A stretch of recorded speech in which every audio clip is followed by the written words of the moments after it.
So despite perfect conditions for riding, Monday ended up being a groundwork day because the cat had peed in the car and I realised I was going to need extra time to deal with that.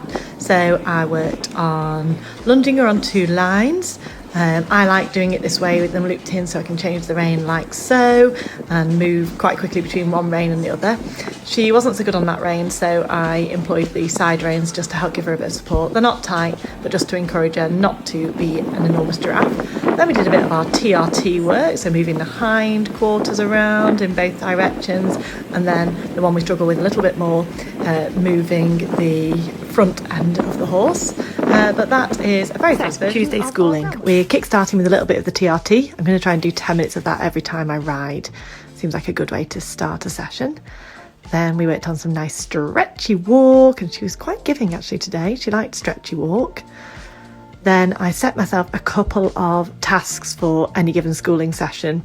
Today I've chosen spiralling and corners, so you can see me here spiralling down into a 10-metre circle and then back out to a 20-metre circle. The various cones and things around the arena are quite helpful for me to gauge these circles because my spatial awareness is not always great. So I did a bit of this on both reins. She's always more tricky on the left, but went quite nicely. Hello, quarter horse.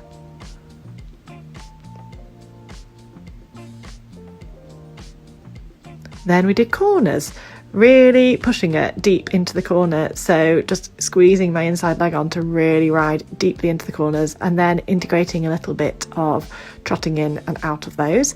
Then finally, I finished on my No Stirrup November section. I repeated the same corners exercise, but without stirrups, much harder without stirrups. I avoided canter today because she had that slightly puffy hock, but all in all, it was an ace session. Welcome to Wednesday. Today we're starting with pole work.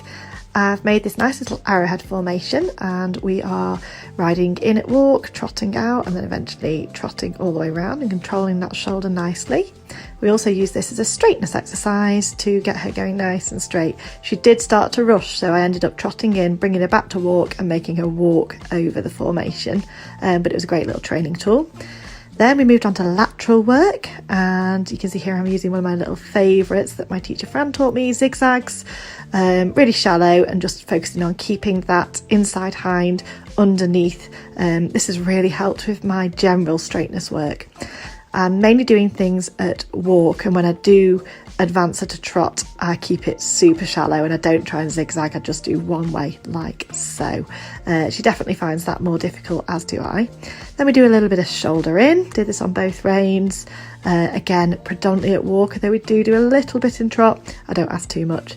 And I finished with having a go at a few turn on the forehands and just trying to get those back legs around. As you can see, these are wildly inaccurate and need a lot more work. But you know what? I'm out there and I'm trying.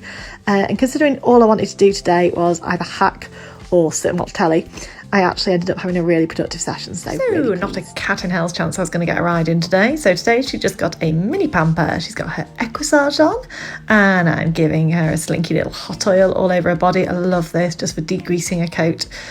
Nothing makes me happier than a shiny horse. And then we just did our pelvic tilt exercises, which I am trying to do daily when I have time. Look at that, good little tilts there. Yeah, good girl. She's getting the hang of this one. I think she quite enjoys it most of the time. This was inspired by VC Equine Massage.